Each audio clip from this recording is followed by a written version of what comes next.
All right, so episode 5, right? This is 5? Yes, episode 5. Now, IMDb has this show listed as 10 episodes, as it does with Chucky, but Chucky is only 8 according to the Chucky website and Alex Vincent and such. So it looks like we're only getting 8 episodes of that. So I'm assuming this is 10, I hope.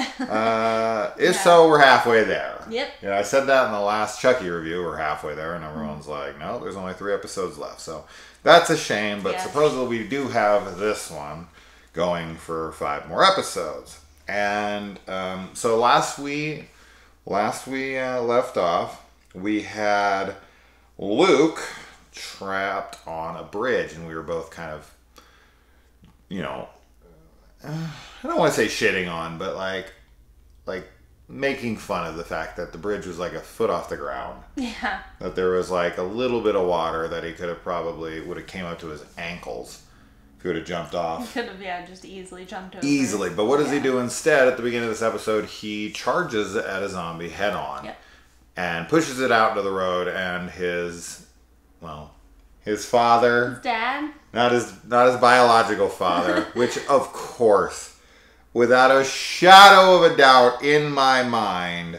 is the cop's kid, McDermott. Yes. Or now Bub. I guess he's going to be Bub, but that's 100% his father. Yeah, absolutely. 100%. I think I've said that for episodes now. Yes. That they were going to be related. And they even edited it in a way that a lot of us believed that they were brothers in the beginning. We fell for it, and other people in the comments were like, yeah, I felt the same way. So I think they were foreshadowing with some editing that they were related. And I had called that they were probably best friends at one point, but aren't anymore. And the mom's trying to keep them together, and the mom doesn't give a fuck about anything. No. So she's trying to keep them together. And then when he's putting out like this distress call thing to his father, and the chief is like, we need what is he doing? That's an emergency broadcast. We can't, use that. And she's like, hold on, let him talk, this and that. It's because he's talking to the guy that, she had a child with. Yeah. 100% he's the father. Yes. And he just lets reveal it already. And then when she even talks to him, she's like, oh, you need to be, like, you guys will mend your friendship. Right. And everything's going to be fine. Like, this will pass. You're brothers. They're You're fucking brothers. They're fucking brothers. 100% of their brothers.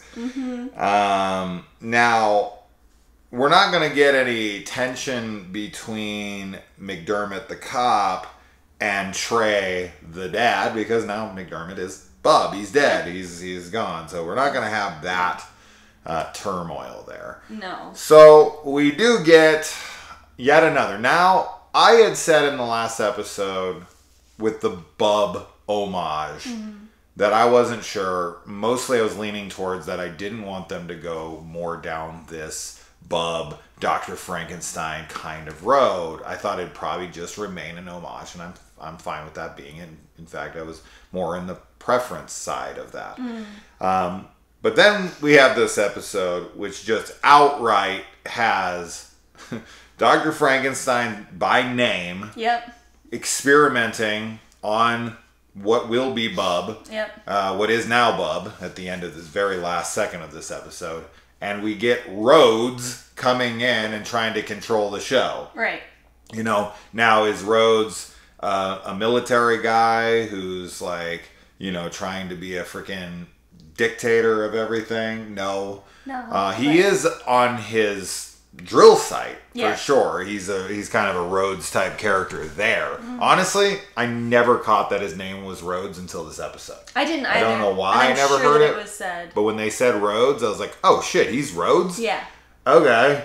I didn't catch that. I thought maybe a military guy was going to come in named Rhodes, but I guess he is, and I should have been paying better attention on the names because I didn't look at the casting, on IMDb. But Rhodes, that's his fucking name right here.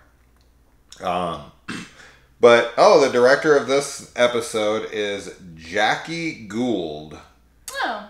So not Steven Kostansky. This is the first episode, so I guess he did the first 4, and maybe he'll do like the last one or so. She has done Van Helsing, 6 episodes, and she is going to be working on the Obi-Wan Kenobi show as a second unit director. That's pretty cool. Yeah. So she'll get a lot of experience there. Nice. That's badass. So what did you think of the episode? I liked it. I think that it was, I mean, I'm enjoying the show. I don't think I've really had an episode so far that I've been, like, super down on. I think that there were some funny moments in this, especially between Luke and his dad, and when his dad kind of comes clean. I mean, it's funny in, like, a sad way, because he's, like, acknowledging that he's in a loveless marriage and, you know, hasn't had sex with his wife in 2 years and all this stuff. But, you know, I like his comedic relief in the show. I think he's a cool character. And everything with the wedding, I think we had kind of called what was going to happen. I mean, you had a few different predictions, and I were wrong. Yeah, I guess mine was the right one, which was they walked out into the chaos. But I liked the red wedding scene. I thought that was really cool, and just everyone's like exploding under under the tent. The tent that fell on and collapsed. Now, what like the doctor is doing to help people, no clue. He just literally puts his hand under and pulls people out of there. Like they couldn't stand up and walk out. It's a drape. It's cloth. Just push through it. There's nothing he's doing there. Sure, but I mean it's chaos, right? Like people are very much caught off guard by zombies coming in. So he's like leading them away, which is fine. You know, the two people that he grabs out are both women, right? Just two like helpless women. Yeah.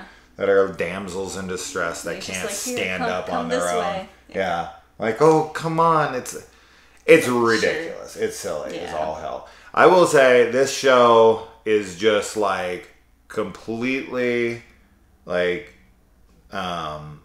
consistently exactly the same for me every episode. Yeah. Which is good. That's not a negative. I mean, I know what you did last summer was like that.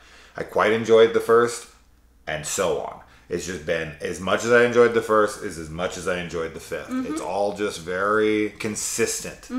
I don't love everything going on, but I enjoy it. I'm enjoying it. I like looking forward to it every week.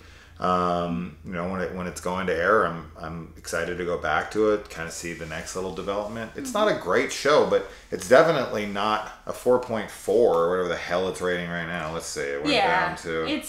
I will say this, though. Let's see. This is... So the show is at a 4.4, which is fucking crazy. The first episode is 6.0, second 6.5, then 7.1, then 7.0. So it started to go up a little bit, I'm guessing, as some people watched it. This one dropped to a 6.8. I think this is in line with as good as the last few. In fact, I think they're all about equal. So I'd put them all in that, like, I think a 7. Yeah. 7.1 is a realistic scoring for these episodes. But yeah, so, okay. So yeah, we're at the wedding, and we had thought maybe he was going to walk in on them fucking, or maybe something was going to happen, but it went more, and what I did like, I was happy I was wrong, because what makes more sense, if this guy's a doctor, he's supposed to be intelligent, is that like, no, I'm not going to just go get married. I'm not going to just be like, well, I don't want to lose my wife. No. Like, you gotta be steadfast here. You've got to stick to your fucking guns, and you need to be like, there's a zombie apocalypse going on. I need you to trust me. And, you know, and it just speaks volumes about the person that he's marrying and the family he's marrying into and all the people around him. They're not right for him. No. If I came to Kaylee and was like, listen, at our wedding, like, something's fucking going on. We need to postpone. There's not for a single moment that she would be like, oh, you're just trying to do this, and fuck you, and I'm going to go vomit in the bathroom and ignore you. No, yeah, not at all. You know, so 100% listen. He's just with the wrong chick. Yes. And, you know, and you can tell this even furthermore by the fact that this, you know, asshole best friend, ex-boyfriend guy gets on his knees and proposes to her right there in front of them, and she doesn't, like, immediately say, what the fuck are you doing? Like, get up. No. She's like, She's caught off guard for sure and, like, overwhelmed, but yeah, her immediate reaction isn't denial and, like, stop it. Or she was considering it. Yeah, it's definitely like, considering oh, well, am I gonna die? Like, maybe I should be with him. So, super lame. And obviously her dad sucks. I mean, he's definitely... It's funny because, you know, my God, prior he's to horrible. this episode, I was really, like, feeling like the mayor was kind of one of the main people that I didn't like. And in this episode, it's kind of switched over to more of her dad because he's just a total selfish prick. And the mayor had a scene... Herb. That's right. Yeah, Herb is an asshole. And the mayor had a scene that I was like, well, I mean, we talked about it too after, at the end of the episode when she's like trying to get everybody to go to the abandoned grocery store. Sure, she's doing the right and thing. Her son is like, we should be like leaving, like, what the fuck are we doing? And she's like, well, no, like, we're gonna help people. And as we talked about, she's likely doing it for re-election purposes. I think she has some compassion in her, so it's kind of These cool are to her see that. mayoral duties. Mayoral? Yeah. Mayoral duties? Mayoral? Mayoral, right? Isn't it mayoral? Mayoral, yeah. It's her responsibility, yeah. and she definitely is, is and stepping she's up to it. that, So yes. that's cool to see because, yeah. I think the problem with her, like, and when I say that, I don't mean like the problem with her character and why she doesn't work in the show. I mean like the problem with the actual person that the character is. I think her issue is that she feels responsible for everything and everyone. Like she's trying to take on everything, right? So she's spreading herself too thin for her marriage. She's spreading herself too thin for her child. She's trying to give everything to everybody. Yeah. And she comes off as very bitchy because in that sense, she's still kind of got that politician way about things where it's very disingenuous. But I think at the core of it, she sees this town as her responsibility, that she's in charge, that she's the one that's supposed to be helping out. And I do think that she does care to a degree that this is her town and she's been elected to take care of it. This is her duty and she's going to stand up for that. I don't know if she is thinking about re-election. I know I said that instantly because I just don't like her as a person in this. But the more she was very like strong-headed about things and being like, no, we need to go here and let's get people together and let's settle. Like she really had a game plan. She's the only one that seems to know what the fuck to do.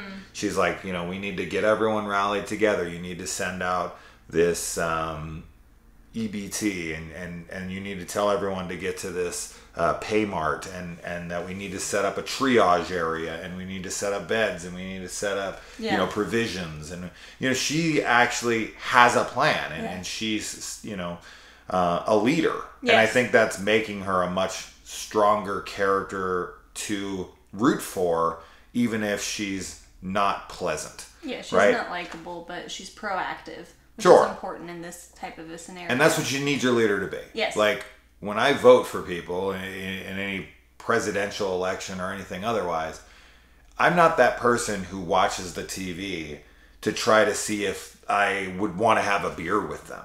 That's not my fucking intention. And unfortunately, that's what a lot of people vote for. They're all about that politician grift. They want to fucking have somebody. They're like, I like this guy. I don't give a fuck if I like this person. Some of my favorite presidents were very gruff.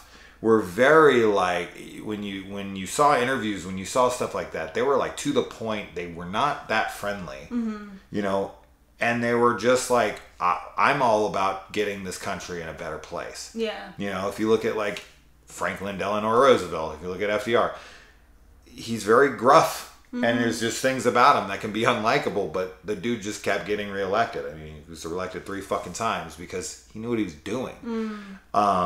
Anyways, I like that about a leader, is that they're more focused on what needs to be done than greasing palms and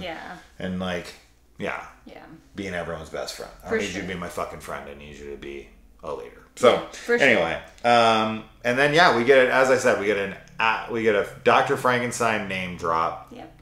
We get Bub dying. Yep. And will be her new experimentation. She wants to cure. And I get her motives here. As a scientist, she thinks that they have the ability, if properly, utilized and experimented with and researched, they might actually have a cure for death. And that is serious. That's the fucking fountain of youth. That's, that's the dream of dreams. That's Absolutely, yeah. Ponce de Leon and all these other people were always hoping and searching for. So to me, I get it. I mean, she's a bitch about it, sure, but she's more in that scientific brain of like, I don't give a fuck what I have to do.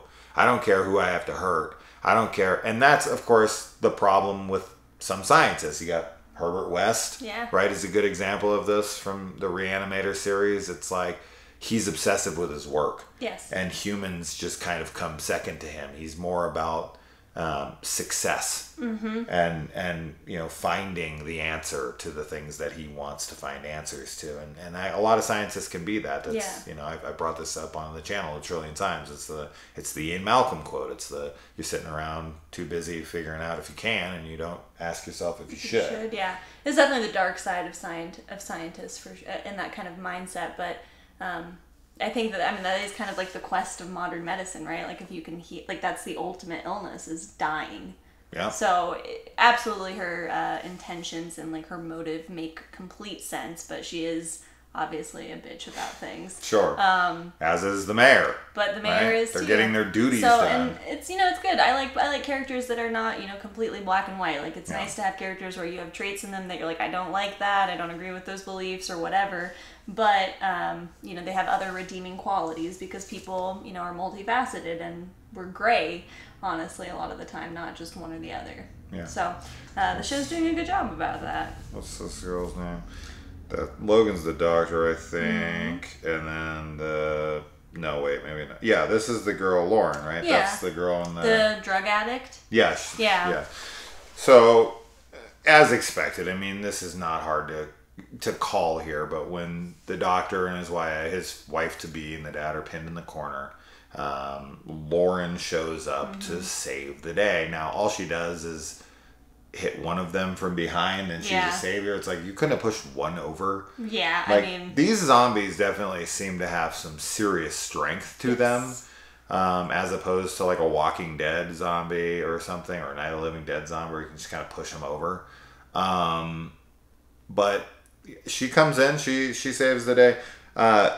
From my own personal experience, and I know I'm kind of an outlier on this, but I've always been that weird person around people who I don't care, and I'm not like grossed out or weirded out by my parents talking about sex. Oh yeah, this scene. Mm-hmm. So I know this is something that's very common with people. They're like, oh my god, it's my mom, I don't want to hear about it, and they get like so uncomfortable. Yeah. I've just never cared. I'm like, my parents are people. Sure, yeah. They fuck.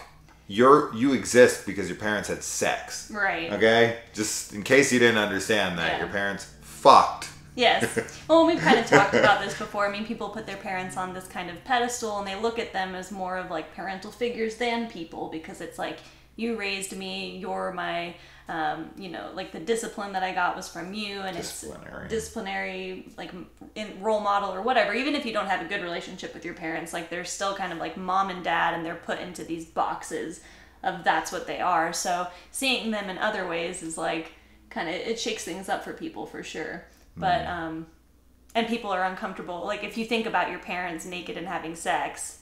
Like, I think it kind of brings to mind, like, some incestuous... Not that you feel attracted to that, but there's, like, a taboo of, like, I shouldn't be thinking about them in a sexual environment. Yeah. Because I would not have sex with them myself. I just don't care. I mean, I don't know. I guess that would make sense to a degree. I just think that, if it's someone who's unattractive, I guess we kind of have that same response. Like, someone we don't find attractive fucking someone else. Like some two wildebeests going at it, and it's like, ugh, Yeah. But I don't know. I just have never. So in this scene, I know that that's relatable to a lot of people. Yes. But I am always sitting back, like, who cares? Your dad fucks your mom, and especially, I mean, his mom is good looking, his dad is good looking. Sure, yeah, they're both attractive. Like, it's not like they're fucking. Like, I have seen parents, because that's, to me, a lot of the times I was like, well, yeah, your parents are fucking gross. So I definitely would be like, I don't want to think about them fucking. It's just, but yeah, I mean, I don't know. I just don't care. I just don't care. There's probably tons of other people though that feel the same way and that don't have that response, and that's fine. I mean, I don't think there's anything wrong with either reaction to it. Yeah. So, no, yeah. I don't either. Yeah. I mean, I think if you're like jacking off to the thought of your family That's fucking, different. that might be a little different. You know, Which, whatever, like whatever. me. And yeah, Sean is killed in this, which was kind of surprising to me. I figured it was coming because he was like, I can't be, not be the hero. But like when he proposed, I thought there was going to be more drama there. did too. There will still be drama. Yeah. Because he'll still be asking her like, did you want to do it? Yeah. But I thought Sean was going to be more of a problem. I did Right? too. I thought he was going to go out and there was going to be kind of a fight between them over this girl, and he gets himself killed. Now, when he went to go at him and the way they set it up, I knew the gag was coming that he was going to be dispatched very quickly. I thought it was funny though. Like I liked his death. We did get some eyeball That was rad. But popping. yeah. Yeah. Yeah, I thought it was. I mean, he's the tough guy. And She yelled, "Bop it!" Yeah. Sick fuck. Bop it. Pop it. And then, yeah, I mean, the detective McDermott sends off Blackwood to go find his son so he can tell, to look over after him. And now Frankenstein's got his body, and the rest of our characters, for the most part, are trapped in, well, not trapped, but they're setting up a safe house for the town to come to in the Paymart.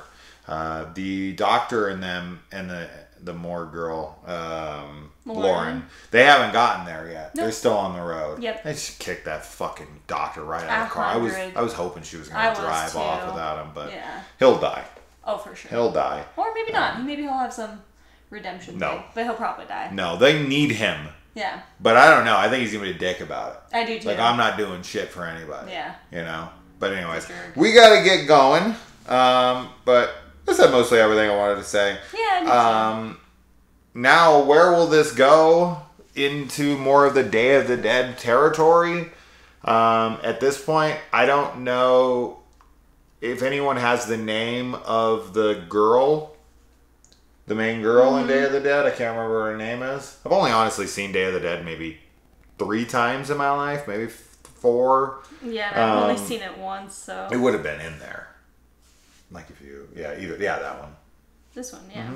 Mm-hmm. Sarah. Yeah, Sarah, okay. John Rhodes. Are we gonna get? Oh, McDermott. Mm-hmm. Oh, there we go. So we do have some names. And I never Logan, looked. Logan. Okay. Steele. Yeah. I wonder if we'll get like the Jamaican dude. Yeah.